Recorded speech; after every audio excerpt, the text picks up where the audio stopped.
conocimientos tienen de lo que respecta a la acuicultura, digamos?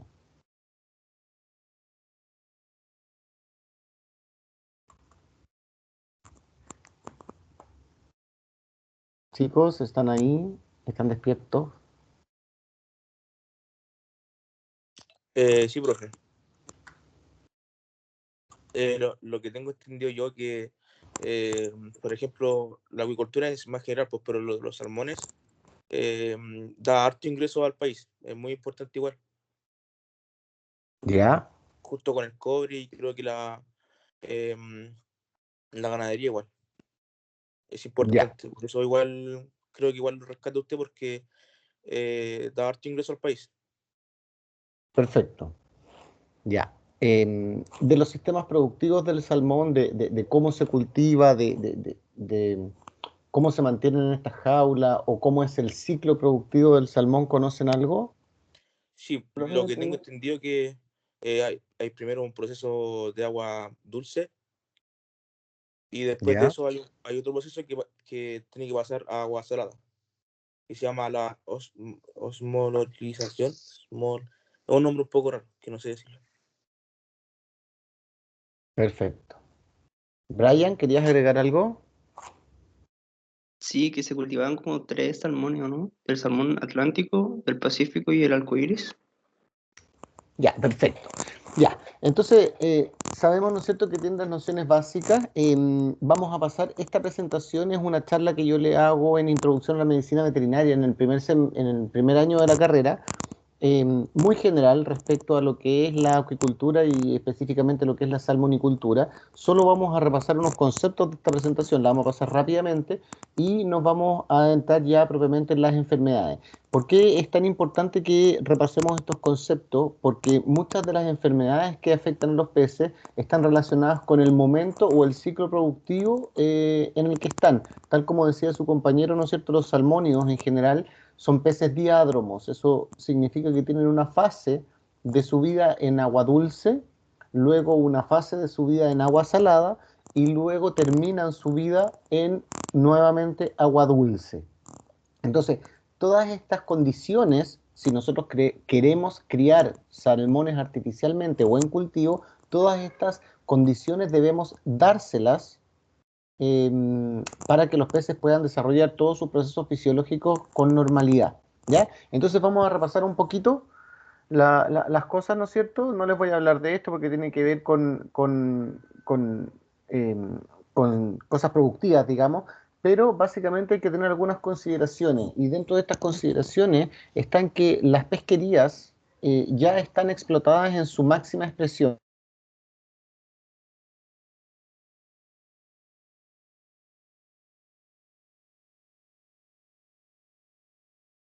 Y ya, digamos, parece que se me cayó la conexión. Ahí volví. ¿Ya? Entonces estamos hablando de que las pesquerías ya alcanzaron su máximo productivo, o sea, ya no se les puede sacar más rendimiento a las pesquerías del que se le está sacando actualmente. De hecho, algunas de ellas ya están sobreexplotadas. Entonces, básicamente nos damos cuenta que simplemente con las pesquerías no da abasto para surtir en términos proteicos a la cantidad de población de humanos que somos. Por lo tanto, necesitamos recurrir a otra estrategia y esta estrategia, ¿no es cierto?, es criar peces artificialmente en términos de acuicultura. Con el paso del tiempo, ¿no es cierto?, fíjense, la acuicultura, aquí está, bueno, en este gráfico está el consumo per cápita de peces, digamos. Vamos a saltarnos todas estas cifras y vamos a ver directamente que la acuicultura ha ido aumentando exponencialmente en los últimos 30, 40 años del planeta. O sea, la acuicultura se ha ejecutado, es una actividad productiva que se viene ejecutando hace 150 años en algunos países, como en Noruega, por ejemplo. Los vikingos, ya en la época de los vikingos, ellos cultivaban peces en jaulas, ¿ya? Y obviamente se ha ido modernizando hoy en día, ¿no es cierto? Y los fiordos noruegos, digamos, si ustedes miran un poco la geografía de los fiordos noruegos, se parece muchísimo a la geografía, ¿no es cierto?, del Chile insular de la 10ª y 11ª región, también la 12ª, por supuesto. Y las temperaturas del agua, si bien en Chile son un par de grados más altos, también son similares a las de Noruega. Entonces, en los años 70 ya, a finales de los 70, algún chileno, ¿no es cierto?, o algún noruego que conoció las dos realidades dijo, bueno, esto es totalmente aplicable en algunas zonas del sur de Chile. Y de esa manera se produjeron las primeras importaciones de salmón. Recuerden que los salmones son propios del hemisferio norte, no existen naturalmente en el hemisferio sur. Por lo tanto, todos los salmónidos son introducidos a nuestro país, todos. Lo que pasa es que fueron introducidos hace tantos años que ya algunas especies se han asilvestrado, ¿no es cierto?, y existen en nuestros ríos en el sur, ¿ya? Pero bueno, esta introducción de peces, ¿no es cierto?, se produjo a mediados de los 70, ¿no es cierto?, y hoy en día está muy en boga. Hoy en día Chile, con apenas 30 años de acuicultura, porque eso es lo que tiene la acuicultura en Chile, ha llegado a producir similares cantidades de salmón que Noruega, que lleva 200 años de acuicultura, ¿ya? Entonces ustedes entenderán que efectivamente nosotros somos el segundo país a nivel mundial en producción de salmónidos. Primero Noruega, segundo Chile, a nivel mundial. Tal como mencionaba su compañero, ¿no es cierto? Después de la exportación de cobre, ya viene la exportación de productos acuícolas. Ya, por lo tanto, es una actividad importantísima para nuestro país. ¿Ya? Son como 16 puntos del PIB para que saquen la cuenta, ¿ya? Muy atrás, ¿no es cierto? Porque está el cobre muy arriba, ¿no es cierto? Luego viene la acuicultura y luego muy por debajo, viene lo que es la actividad silvicultora, o sea, las frutas, las hortalizas, qué sé yo. Luego de eso viene el vino y otras actividades, pero las dos, por muy lejos, las dos principales son el cobre y los productos de la acuicultura. Entonces nosotros tenemos que tener muy claro el concepto de acuicultura, ¿ya? Y si bien nosotros nos vamos a enfocar en los salmónidos para las clases que vienen, digamos esta y la próxima semana, ¿no es cierto? Em, Tenemos que entender que el concepto de acuicultura no se aplica solo a los peces. El concepto de acuicultura se aplica a todas las especies hidrobiológicas. Significa que viven en el agua. Entonces, tenemos que entender que la acuicultura se refiere a la cría de organismos acuáticos que incluyen peces, moluscos, crustáceos y plantas acuáticas. Todo eso abarca la acuicultura. ¿Ok? La acuicultura no es solo de los peces. Siempre recuerden eso porque uno tiende a relacionar muy directamente la acuicultura con peces solamente. Y la verdad es que no. La cría de camarones también es acuicultura. La cría de pelillo, de esta alga, ¿no es cierto?, que se consume, también es acuicultura. El cultivo de cochayuyo también es acuicultura. El cultivo de almejas, de lapas, de ostras también es acuicultura, ¿ok? Por supuesto, la acuicultura, para producirse, ¿no es cierto?, modifica de alguna manera los ciclos silvestres, ¿ya? Debe introducir modificaciones, pero estas modificaciones de alguna manera tienen que estar reguladas para que causen el menor efecto ambiental posible, ¿ya? El menor efecto ambiental posible no significa ningún efecto, porque es imposible. Siempre va a haber un efecto, porque estás introduciendo, ¿no es cierto?, a un medio natural, ¿no es cierto?, cosas que no son naturales. Estamos hablando de balsa jaula, estamos hablando de comida, ¿no es cierto?, externa, que no debiese estar en ese medio y tú la estás introduciendo. Incluso algunas veces fármacos, ¿no es cierto?, antiparasitarios, etcétera, etcétera. Entonces, nosotros sabemos que de alguna manera la actividad acuícola, ¿no es cierto?, tiene una acción en el medio. Y nosotros como médicos veterinarios, ¿no es cierto?, es nuestro deber moral, ético, ¿no es cierto?, intentar de que esta modificación del medio sea eh, la menos significativa posible. ¿Ok? Es decir, tenemos que luchar por trabajar, ¿no es cierto?, de manera amigable con el medio ambiente y de esa manera hacer de la actividad acuícola una actividad sustentable en el tiempo, porque si no es así, no va a ser sustentable en el tiempo y aquí 20, 30, 50 años más se nos va a acabar el chip libre, digamos, ¿ok? Entonces, estamos hablando que en Chile se cultiva salmones, ¿no es cierto?, que se llama salmonicultura, choritos, que es la mitilicultura, los mitílidos, ostras, que es la ostricultura, y gracilaria, que es esta alga que yo les decía que vulgarmente se conoce como pelillo, ¿ya? El pelillo se recoge todas las mañanas porque el pelillo que está en mal estado, los movimientos de la marea lo van despegando del fondo. Y este pelillo que queda despegado del fondo, las mareas lo sacan todas las noches y lo dejan botado en la playa. Entonces los pescadores o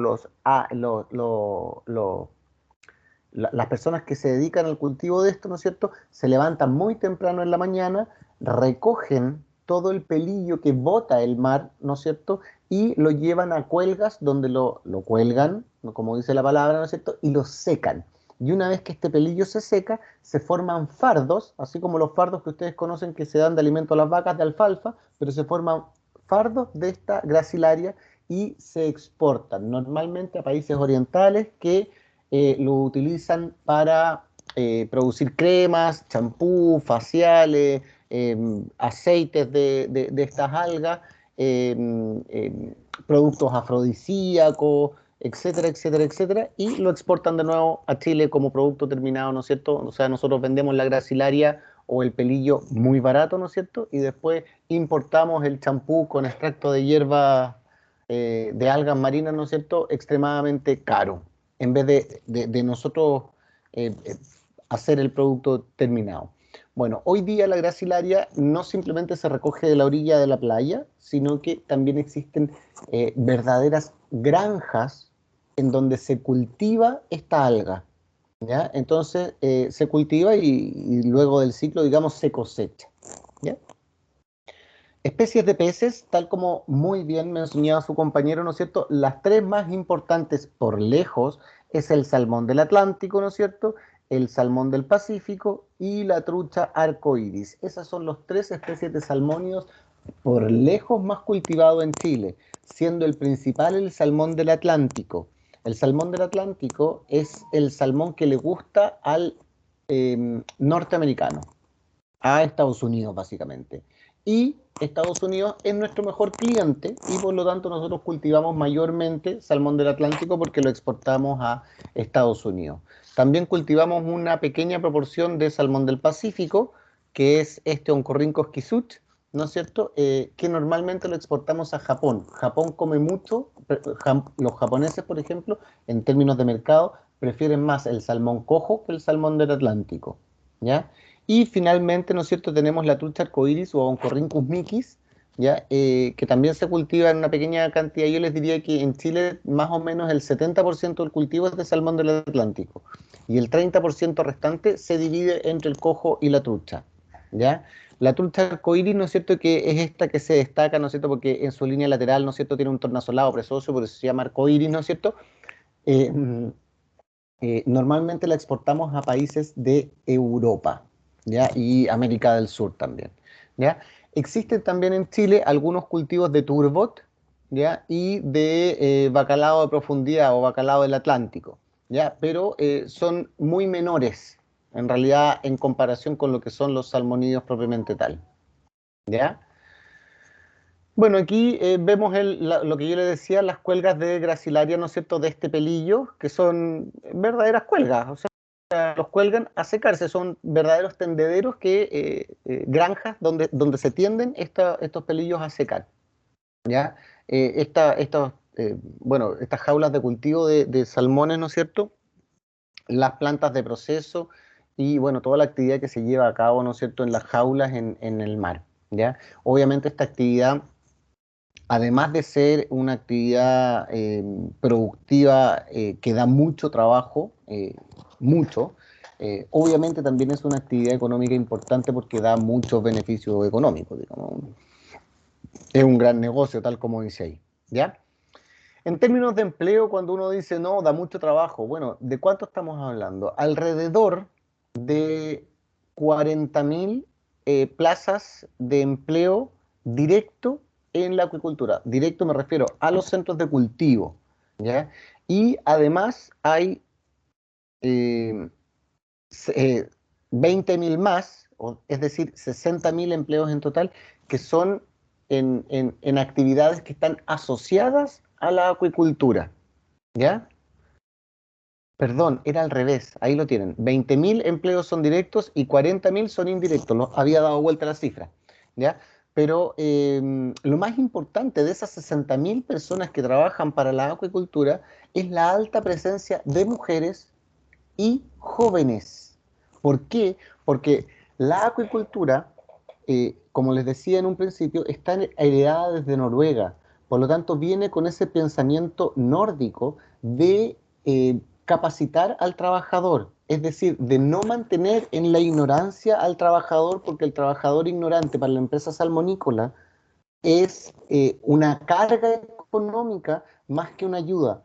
Por lo tanto, las empresas acuícolas creen mucho en la capacitación de sus trabajadores y por lo tanto lo que hacen es contratar gente joven que ellos con el paso del tiempo van capacitando para formar un profesional de excelencia en la actividad acuícola, ¿ya? De hecho, hay muchas empresas salmonicultoras que colaboran, digamos, directamente con colegios y con universidades, con institutos de formación técnica y con institutos profesionales en el sur de nuestro país para que estos institutos, estos colegios técnicos o estas universidades eh, impartan carreras que estén relacionadas con la acuicultura para que otorguen a la industria profesionales capacitados en el área.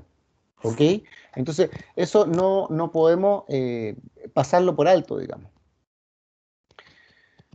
Eh, Estas son cifras, exportaciones. Fíjense, estos gráficos, estas dos láminas a mí me fascinan, porque resulta que eh, hay algunas actividades productivas que de alguna manera tienen muy mala fama, ¿ok? Y dentro de ellas la salmonicultura es una. La salmonicultura, se dicen muchas cosas de la salmonicultura, como que contamina los océanos, como que extingue especies, como que produce monocultivos, como que ocupan gran cantidad de antibióticos y por lo tanto los peces que nos comemos, ¿no es cierto?, a la larga nos van a enfermar, etcétera, etcétera. Pero hay cosas que tiene la salmonicultura o la acuicultura que no se dicen, ¿ok? Y que están relacionadas con los beneficios de estas en comparación con otras producciones animales. Y yo creo que eso nosotros como médicos veterinarios lo tenemos que tener extremadamente claro, ¿ya? Yo les voy a mostrar aquí 4 variables comparativas entre la producción de distintas especies animales. El primero es el factor de conversión, ¿ya? O FCR. Este factor, tal como dice ahí, mide el rendimiento de diferentes métodos de producción de proteínas. Estamos hablando de proteína animal, ¿ya?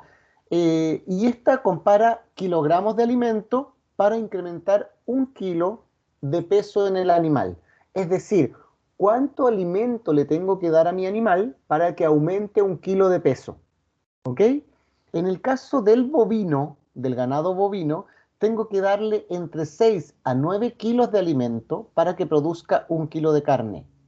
En el caso del cerdo, la relación es menor, 2,8, o sea, casi 3 kilos para que aumente 1 solo kilo de peso. Las aves son más eficientes, fíjense, tengo que dar apenas 2 kilos de comida para que aumente 1 kilo de peso. Pero miren la relación del salmón, 1,3 kilos de comida para producir 1 kilo de carne, de proteína de alta calidad. ¿Ok? Fíjense, el salmón es más eficiente que cualquiera de las otras producciones.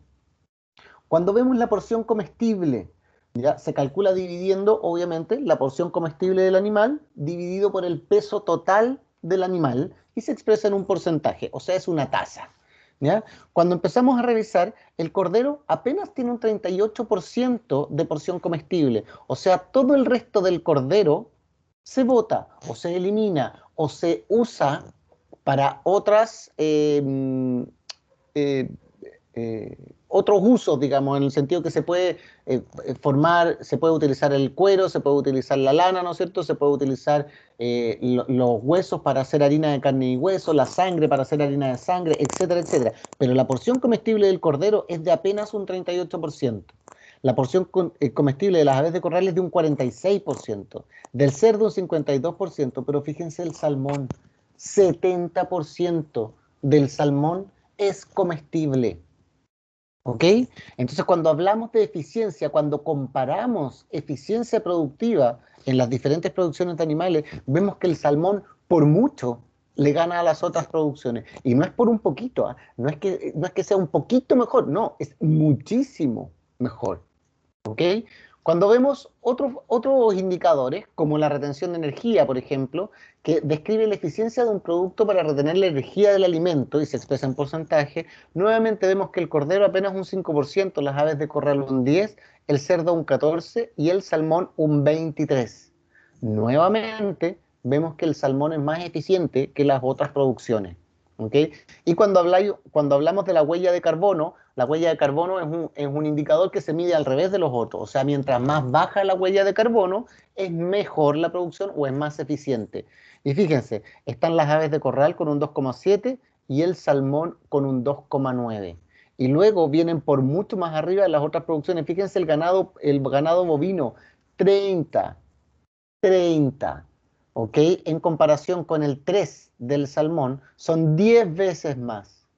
Entonces, cuando vemos estos indicadores productivos, ¿no es cierto?, nos damos cuenta que tal vez el salmón no sea el malo de la película, po, ambientalmente hablando, en términos de eficiencia productiva, ¿ok?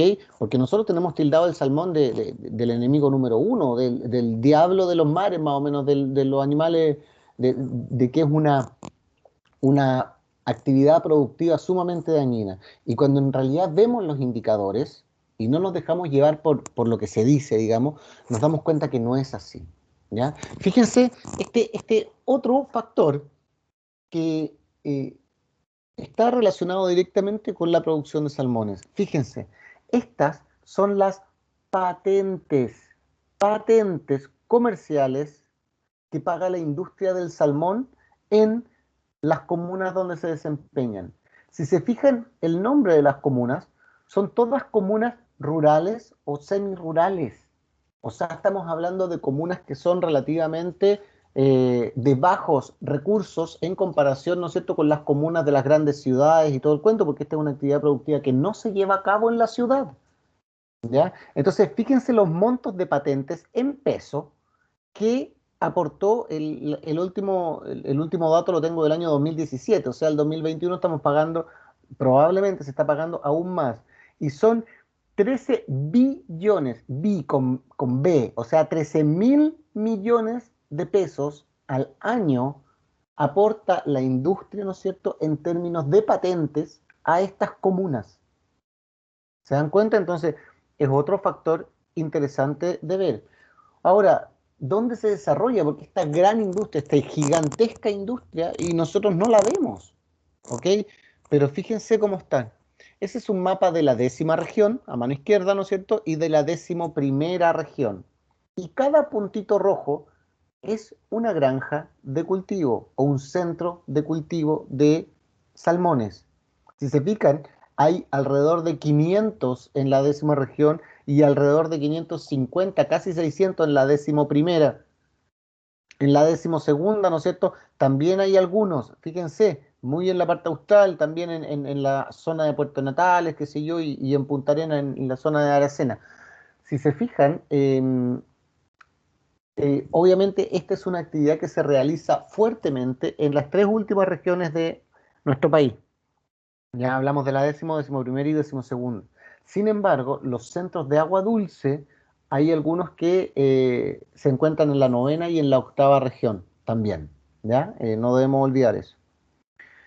Ahora, claro, esto se lleva a cabo en lugares que son pristinos, que están en general libres de contaminación y por lo tanto eso es lo que reclama mucho la gente, que paisajes maravillosos como el que estamos viendo en las fotos de la pantalla, ¿no es cierto?, se ven contaminados o se ven invadidos por estos centros de cultivo, por estos centros de producción de peces, ¿no es cierto? Y obviamente esto trae una consecuencia en la zona, ¿ya? Trae consecuencias buenas y consecuencias malas, por supuesto, ambas. Las consecuencias buenas podemos decir que trae empleo a las zonas rurales. Consecuencias buenas, estamos diciendo que trae acceso a la tecnología. ¿Por qué? Porque por muy alejados que estén estas cosas, tienen que tener, por ejemplo, conexiones a Internet. Entonces, ¿qué es lo que hacen? Poner una antena. Tienen que tener teléfonos celulares, por lo tanto, van y ponen otra antena. Y esa antena no solo sirve para ellos, sino que también es una antena celular que va a servir para la zona. Por lo tanto, también beneficia a los pobladores que no están directamente relacionados con la actividad acuícola. ¿Se fijan? Entonces, trae educación. ¿Por qué? Porque resulta que todos los trabajadores que se desempeñan en estas jaulas de cultivo, en estos centros de cultivo, también tienen familia y esa familia tiene que ir al colegio, esa familia tiene que ir a la universidad. Entonces, ¿qué es lo que hacen? Repartiendo o regionalizando estos centros de cultivo, hacen también que detrás de ellos vayan los colegios, vayan los pequeños mercados, vayan, ¿no es cierto?, ofreciendo productos y servicios a estas zonas donde antes no las habían. ¿Ok? Así que es súper importante también considerar eso. Ahí están las tres especies, ¿no es cierto?, que yo les mencionaba anteriormente. Tienen que pensar que el salmón del Atlántico es nuestra estrella, es como una... El salmón del Atlántico es como una modelo de pasarela, ¿no es cierto? Alta, grande, estirada, ¿no es cierto? Súper de alguna manera es un pescado bonito, ¿ya? Si lo queremos mirar así. Pero al mismo tiempo, y sanitariamente hablando, es un pez delicado. O sea, es un pez que tiende a enfermarse muy rápido, ¿ya? Tiende a tener muchas enfermedades que lo afectan. No así, por ejemplo, el salmón cojo, que el salmón cojo es más pequeño. Fíjense, el salmón del Atlántico puede llegar a 7 kilos de peso de cosecha. El salmón del salmón cojo, en cambio, llega a los 3 kilos y medio, 4 kilos, algunas veces a los 4 kilos y medio. Es más pequeño, digamos, pero también es más robusto. Es decir, sanitariamente hablando, se enferma mucho menos que el salmón del Atlántico. Al igual que la trucha arcoíris. La trucha arcoíris es un intermedio entre las dos, entre el salmón cojo, que es muy resistente, y el salmón del Atlántico, que es muy delicado. ¿Ok? Eh, Interesante las etapas productivas del salmón, tenerlas súper claro, y para tener claras las etapas productivas, ¿no es cierto?, tenemos que tener claro el ciclo de vida del salmón. El salmón, ¿no es cierto?, nace, ¿no es cierto?, la salmona, digamos, pone las ovas, deposita las ovas en el lecho de un río con aguas poco profundas y sumamente cristalinas y limpias. Es decir, los salmones suben por los ríos contra la corriente, como todos sabemos, ¿no es cierto?, a buscar lugares donde nacen, donde recién se forman los ríos. Y de esa manera se aseguran que el agua que, donde van a depositar las ovas es muy limpia, está libre de contaminantes, libre de sales, qué sé yo, y al mismo tiempo se aseguran de esa manera que los alevines, una vez que eclosionan las ovas, van a encontrar a el alimento necesario, ¿ya? Entonces la salmona sube, deposita los huevos, recuerden que son de fecundación externa, por lo tanto la salmona desova, ¿ok?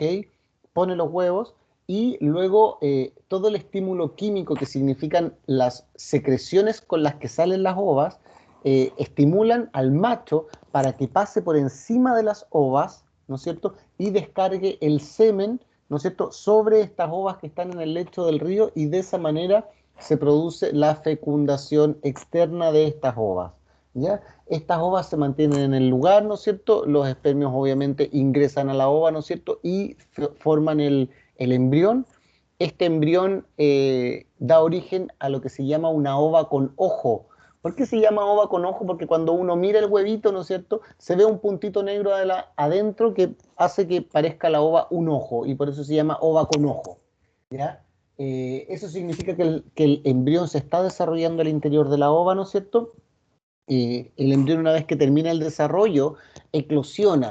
¿Y de qué forma eclosiona, no es cierto? A este huevito le sale la cola del alevín y la cabeza del alevín para un lado, y el cuerpo sigue manteniéndose dentro de este huevo, ¿ya? Y el alevín se va alimentando de lo que hay al interior del huevo, que no es otra cosa que un acúmulo de proteínas, ¿no es cierto?, que es la albúmina, digamos, la clara del huevo, y un acúmulo de ácidos grasos que es la yema del huevo. Entonces de esto se va nutriendo el pequeño embrión que está dentro y se va a seguir desarrollando hasta que absorbe totalmente el saco o este huevito, digamos, que quedaba alrededor de su barriga, como ven ahí en la fotografía, ¿ya?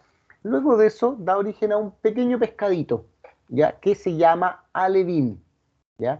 Este alevín tiene que empezar a alimentarse porque ya se le acabaron las reservas que le dejó la madre en la ova y empieza lentamente a picotear todo lo que hay en el fondo de estas aguas poco profundas de los ríos, ¿ya? Y de esa manera empieza a preparar su sistema digestivo para recibir alimento sólido, ¿ya? En ese momento, este pequeño alevín, que se llama alevín de primera alimentación, ¿no es cierto?, porque está desarrollando esta capacidad de alimentarse, empieza a buscar alimento un poquito más sólido. Estamos hablando de pequeños camaroncitos, gusanitos, pulguitas de mar, o pulguitas de río, digamos, que son estos pequeños artrópodos que se encuentran en efectivamente estas aguas de los letos de los ríos. Algunos insectos, qué sé yo, y se va alimentando de eso. Y en la medida que se va alimentando, este alevín va creciendo, ¿ya? Hasta formar lo que nosotros llamamos un pre-smolt, o sea, un pez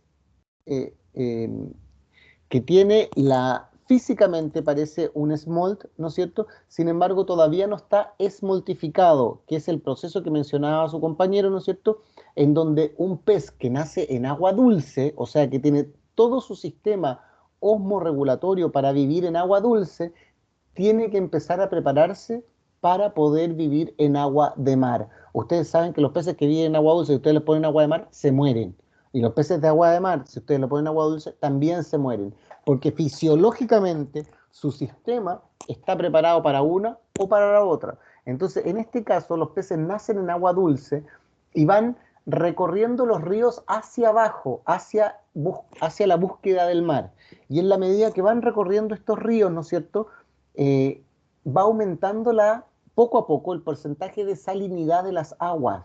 Porque ustedes saben que el río cuando desemboca en el mar ya tiene agua salobre, o sea, prácticamente agua salada. Pero el río cuando se forma arriba en la cordillera no tiene nada de sales. Entonces, en todo el camino, el río se va poblando de sales, ¿ya?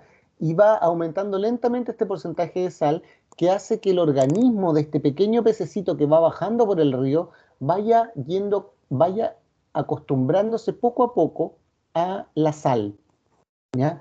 Finalmente, ¿no es cierto?, se produce el proceso de esmoltificación, que el proceso de esmoltificación es sumamente complejo y exigente en términos fisiológicos para el pez. De hecho, hay algunos autores, algunos científicos, que comparan la esmoltificación con la metamorfosis. Así de profundo es el cambio que se produce a nivel fisiológico en la esmoltificación, ¿ok? Luego de pasar el proceso de esmoltificación, ya el pez pasa a llamarse smolt, ¿ya? Y el smolt sigue su camino río abajo en búsqueda del mar hasta que finalmente llega al mar. Cuando llega al mar, el smolt empieza a alimentarse como loco porque llega a un lugar donde el alimento es prácticamente abundante. Entonces empieza a alimentar y el salmón se encuentra en su fase marina durante alrededor de 2, 3, 4, hasta 5 años. ¿Ok? Y durante toda esta fase él se alimenta y crece y crece y crece y crece. Luego de esta fase marina, ¿no es cierto?, cuando va concluyendo la fase marina, empiezan estos peces a madurar sexualmente y se desarrolla el ovario dentro de la hembra, ¿no es cierto?, y el testículo dentro del macho, y ellos obviamente sienten esta maduración y empiezan a preparar su organismo para el proceso que se viene, que es el desove, el proceso reproductivo, ¿ok? ¿Y cómo preparan fisiológicamente su organismo? Se alimentan de manera desmedida, o sea, cualquier cantidad de alimento. ¿Por qué? Porque el salmón cuando inicia su viaje de vuelta, o sea, río arriba, deja de comer. Es tanto así que su tracto digestivo no es capaz de procesar los alimentos. Es tanto así que la mandíbula inferior de los machos y la mandíbula superior tiende a desformarse. ¿Por qué? Porque no comen, no pueden comer. Y todo el viaje que hacen río arriba, que algunas veces dura meses, lo hacen sin alimentarse, solo utilizando las reservas que juntaron durante la fase marina. ¿Ok? En esta fase de reproductiva, cuando el salmón va río arriba, incluso el salmón empieza a perder el color característico del músculo, que es ese naranjo fuerte. ¿Por qué? Porque hasta incluso los pigmentos del músculo empieza a utilizarlos como fuente de energía para poder seguir su camino río arriba. ¿Ok? Ahora, algo curioso y que nunca hemos podido, que nunca se ha podido explicar a ciencia cierta, digamos, hay solo hipótesis, es por qué el salmón busca exactamente el mismo río por el cual él bajó cuando era un smolt para subir y busca exactamente la misma posita donde a él lo desovaron para desovar. ¿Ok? Eso no se sabe el por qué y no se sabe cómo lo encuentran en el lugar, pero pareciera que tuvieran un GPS, ¿no es cierto?, en su cerebro y llegan exactamente al mismo lugar donde los desovaron a ellos a desovar para concluir el ciclo. ¿Ok? Si nosotros tenemos clara toda esa fase, todo ese ciclo de vida del salmón, debemos saber que todas estas etapas se las tenemos que dar sintéticamente o artificialmente para que el salmón se madure, digamos, y tenga todas estas etapas. ¿Ok? Entonces vamos a tener que los reproductores dan origen a las ovas alevines, primero con saco, luego de primera alimentación, luego sin saco, ¿no es cierto? Estas dan origen a los pre-smolt y luego a los smolt y estos a los adultos. En la fase de adultos, tú tienes dos opciones. Si el pez ha tenido una muy buena performance productiva, tú puedes seleccionarlo como para ser reproductor y tú lo dejas crecer hasta su maduración sexual para que forme parte de tus reproductores y estos den origen a ovas. O si no ha tenido un muy buen performance productivo, tú te lo llevas y lo cosechas a la planta de cosecha, ¿no es cierto?, para dar origen al salmón que nos comemos o que se exporta o que se vende. Ahora, este es el ciclo simplificado del salmón. Cuando nosotros solamente le agregamos los transportes, porque esto es solo transporte, ¿ya?, entre la piscicultura, el lago, el estuario, el mar, el acopio, ¿no es cierto?, la planta de proceso, etcétera, etcétera, nos damos cuenta que se empieza a complicar y a enredar un poco el ciclo productivo. No era tan sencillo como nosotros lo describimos recién. Es bastante más complejo, ¿ok?, en términos logísticos. Fíjense, este es un reproductor, se fijan que le cambia hasta el color de la piel, ya no es ese plateado, sino que es un rojizo. Fíjense la forma de la mandíbula, totalmente deforme, que es lo que yo les decía, y ahí tenemos una ova, ¿no es cierto?, desovando sus huevitos, y ahí tenemos un macho, ¿no es cierto?, con una cánula puesta, extrayendo el semen. Ya en el ciclo, en la producción del salmón, la fecundación se hace dirigida, ¿no es cierto?, se ocupa un macho para fecundar las ovas de 5 hembras, y este proceso que estamos viendo en pantalla se llama desove, ¿ya?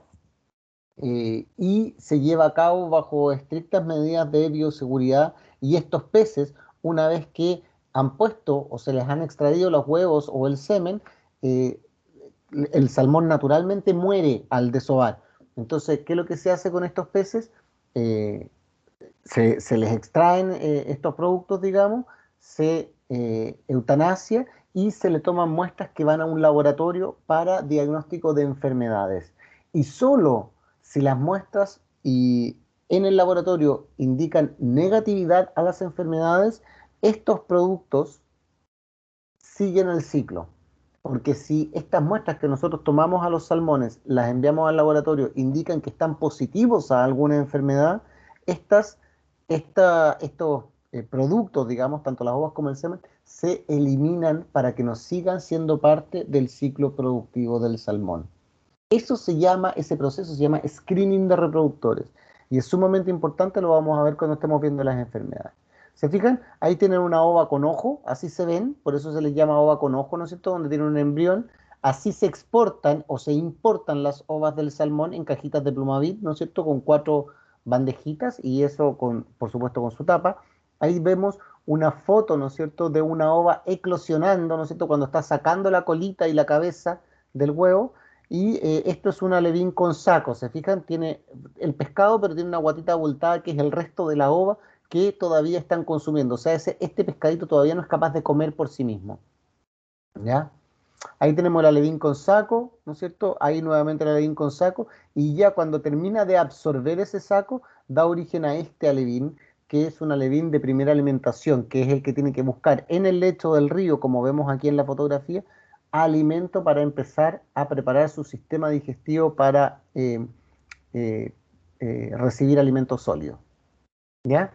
Luego de eso, fíjense las diferencias, miren las marquitas de la piel, los colores, un color medio verdoso, ¿no es cierto? Muy bonito. Pero fíjense ya este pez. Este pez tiene una coloración distinta, se fijan, es oscuro por arriba, muy, muy plateado por debajo, ¿no es cierto? Y ya desaparecieron las manchitas, ¿ya? Este es un pre-smolt, ¿ya?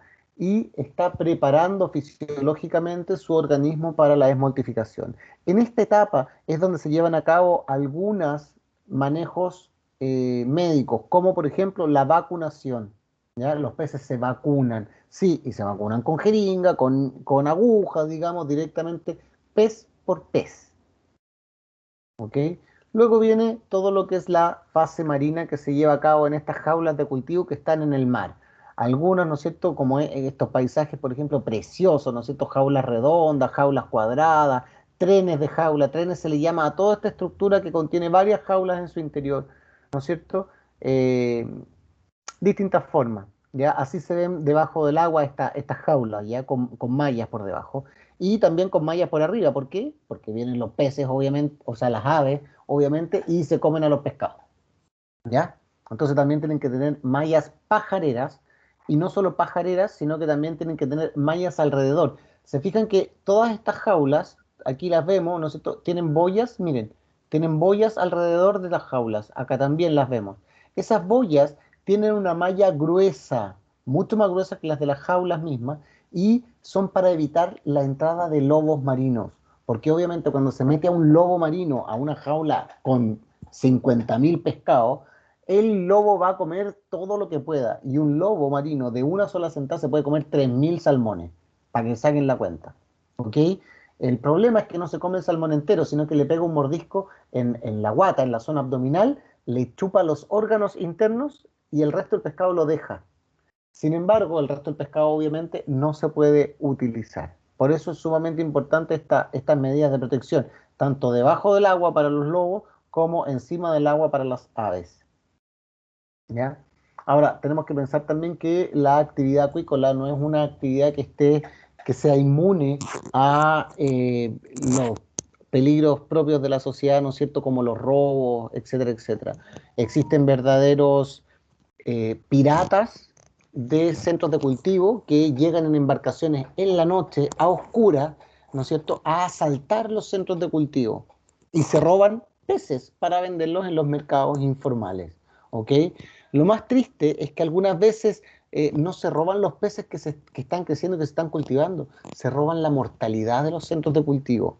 La mortalidad significan los peces que han muerto por alguna razón en el centro de cultivo y que obviamente no sirven o no son aptos para consumo humano, porque pueden estar bajo un tratamiento antibiótico, porque pueden estar bajo un tratamiento antiparasitario o por cualquier otra razón, no es apto para el consumo humano. Sin embargo, estos gallos van, se los roban y los venden en los mercados informales. Por eso cuando ustedes vean que se está vendiendo un salmón extremadamente barato, ¿no es cierto?, en una feria o en algo así, bueno, es probablemente porque proviene de este tipo de actividad y no de la salmonicultura como tal, porque la salmonicultura como tal es una actividad cara y por eso el pez de cultivo es caro, ¿ya? Nosotros siempre reclamamos, decimos, oye, pero ¿cómo Chile con 2.000 y tantos kilómetros de costa, ¿no es cierto? Y resulta que el pescado es más caro que la carne. Efectivamente, la actividad acuícola no es una actividad barata, ¿ok? Y por eso vale lo que vale. Si se fijan en esta foto, el color de los pescados es raro. Sí, ¿saben por qué es raro? Porque la autoridad, el Cernapesca, obliga a que el centro de cultivo, cuando saque peces para la mortalidad, le agregue un químico que es de un color verde metálico o azul metálico encima, que lo tiñe. Y eso está hecho para que justamente las personas vean el pescado, le vean este color extraño y por un cuento psicológico lo rechacen. No quieran comprarlo porque tiene un color raro. Sin embargo, la gente que los vende los somete a procesos para ocultar este color. ¿Qué proceso? Por ejemplo, el ahumado.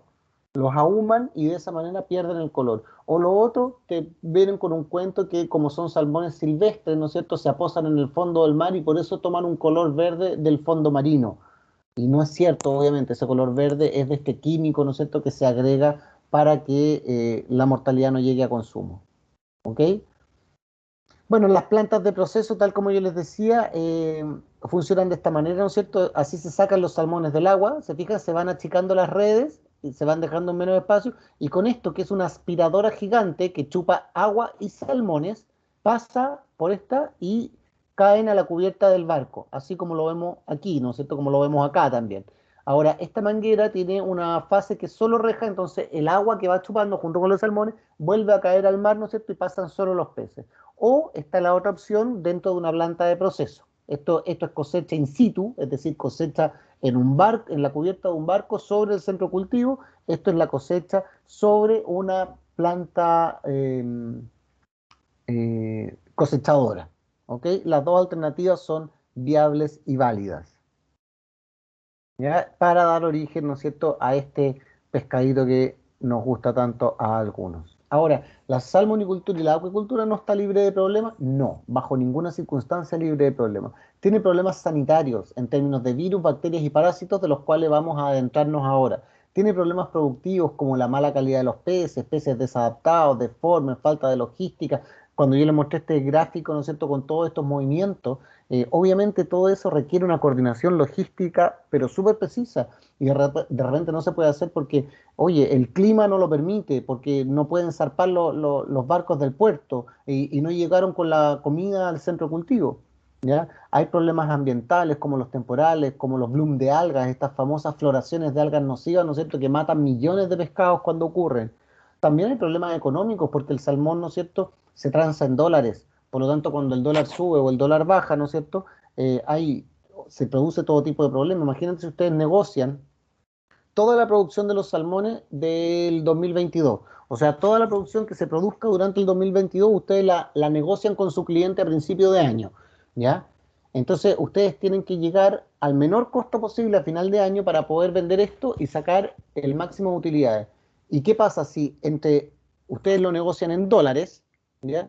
Y cuando llega el momento de vender, el dólar ha caído? Les van a pagar menos por el valor del dólar. Entonces, es sumamente importante que tener en cuenta ese tipo de cosas. Y obviamente también hay problemas políticos, ¿no es cierto?, asociados que tienen que ver con la legislación, la famosa ley de pesca, los que están en contra, ¿no es cierto?, Oceana, esta otra, Greenpeace, ¿no es cierto?, que están todas en contra de la industria del salmón, ¿no es cierto?, y que obviamente le meten presión al sistema político, ¿no es cierto?, para que exija y estruje más en términos de requisitos normativos, ¿no es cierto?, a la industria del salmón. ¿Ya? Bien, nuestra función, ¿no es cierto?, como médicos veterinarios, obviamente es atacar todos estos problemas, ¿ya? Principalmente en términos sanitarios, ¿no es cierto?, nosotros vamos a trabajar en el diagnóstico tanto clínico como en el diagnóstico en los laboratorios, en los tratamientos, porque nosotros somos los únicos que recetamos fármacos para los salmones cuando los salmones están enfermos y hay que darles algún tipo de fármaco, ya sea un antiparasitario porque tienen parásitos o un antibiótico porque tienen bacterias, ¿no es cierto? Tenemos que recetar y dar un medicamento, tenemos que hacer prevención por medio de las vacunas, ¿no es cierto? Y también tenemos que trabajar y una cosa muy, muy importante hoy día para los mercados externos y no solo para los mercados, sino que también para los peces, es lo que es bienestar animal para darle mayor calidad al producto, ¿ok? Y todo eso está a cargo del médico veterinario. También hay manejos productivos que están a cargo del médico veterinario y también procesos ambientales que tienen también a cargo los médicos veterinarios. Con esto, ¿no es cierto?, nosotros vamos a trabajar en lo que yo ya les mencioné, ¿no es cierto?, que se llama sustentabilidad. O sea, vamos a asegurar el acceso a la humanidad de una fuente proteica de excelente calidad a bajos, ojalá a bajos precios, ¿no es cierto?, a un precio asequible. ¿Ok? No sé si les queda alguna pregunta de esta primera parte de la clase.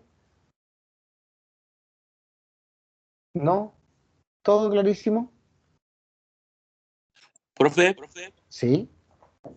mi pregunta es, ¿usted dice que al fin y al cabo los salmones no contaminan el ecosistema? No, no digo eso. Los salmones sí contaminan el ecosistema. Lo que pasa es que los salmones tienen efectos deleterios, como la contaminación de los ecosistemas, pero también tienen efectos benéficos. Y eso nosotros tenemos que ponerlo en la balanza. Tenemos que sopesar las cosas buenas con las cosas malas. Y nosotros como médicos veterinarios tenemos que tender a que esta contaminación del ecosistema sea la menor posible. O sea, nosotros tenemos que producir mucho a bajo costo y amigable ambientalmente. Esa es nuestra labor como médicos veterinarios. Eso es lo que nosotros tenemos que hacer dentro de la industria del salmón. Es decir, bienestar animal, amigables con el medio ambiente, un buen uso de los medicamentos para que no se produzca resistencia, buen uso de los medicamentos, buena técnica de uso de los medicamentos para que no se produzca contaminación ambiental. Tenemos que hacer eficiente el sistema de delivery del alimento y del alimento para que los salmones puedan comer y no haya mucho residuo que caiga y contamine el lecho marino. ¿Te fijas? Tenemos que luchar contra los escapes de peces. ¿Por qué contra los escapes de peces? Porque como son peces que están, entre comillas, improntados, o sea, están acostumbrados a que el ser humano los alimente, ellos no van a buscar alimentos propios, por lo tanto, van a tender a finalmente servir de alimento nomás en el lecho marino. ¿Te fijas? Entonces, yo en ningún caso te digo que la actividad acuícola no contamine. Sí, contamina, pero es nuestra función, nuestra labor como médicos veterinarios, tratar de que eso sea eh, o cause el menor impacto posible en el ambiente. ¿Ok? Nosotros no podemos echarnos para atrás en la silla y decir simplemente que la actividad acuícola contamina. Nosotros tenemos que hacer algo. A nosotros como profesionales, nosotros somos la profesión que le corresponde hacer algo. Entonces nosotros tenemos que decir, ok, esta actividad contamina. ¿Cómo hago yo? ¿Qué hago yo? ¿Qué cambio propongo yo para que contamine menos? Para que sea más eficiente y de esa manera a lo mejor no tengo que sembrar 100.000 pescados, porque resulta que hoy en día se siembran 100.000 pescados en una jaula, porque a final de año yo sé que van a llegar 60.000, porque hay 40.000 que se mueren en el camino. ¿Cómo hago yo para poder sembrar 60.000 y que los 60.000 lleguen al final? Así no tengo que sobrecargar con 100.000. ¿Cómo lo hacen? ¿Te fijas? Entonces, en nuestra labor, lo digo compartida, digamos, entre los que hoy en día nos dedicamos a la actividad y los que el día de mañana les va a tocar dedicarse a la actividad. ¿Ya? Eh, la verdad es que lo que a uno le gusta de la veterinaria cuando entra a estudiar no es lo mismo que le gusta de la veterinaria cuando termina la carrera. Y tampoco es lo mismo, algunas veces, que se le presenta como oportunidad en la vida para dedicarse. ¿Ok? Eh, entonces es importante que lo consideren. A lo mejor ustedes en este minuto no se imaginan trabajando con peces como médicos veterinarios, pero a lo mejor la vida da vuelta, ¿no es cierto? Y terminan trabajando con peces. Y que no se les olvide nunca que es su labor como médicos veterinarios hacer de esta actividad más sustentable. Pero Carlos, contestando tu pregunta, en ningún caso puedo decir que no contaminan. Puedo decir que contaminan menos en comparación con otras producciones. Puedo decir que son más eficientes en comparación con otras producciones, pero no puedo decir que no contaminan. ¿Ya? Ya, profe, me quedó claro. ¿Alguna otra duda? Bien, chicos, vamos a dejar esto aquí entonces. Vamos a detener la grabación. Recuerden que tengo que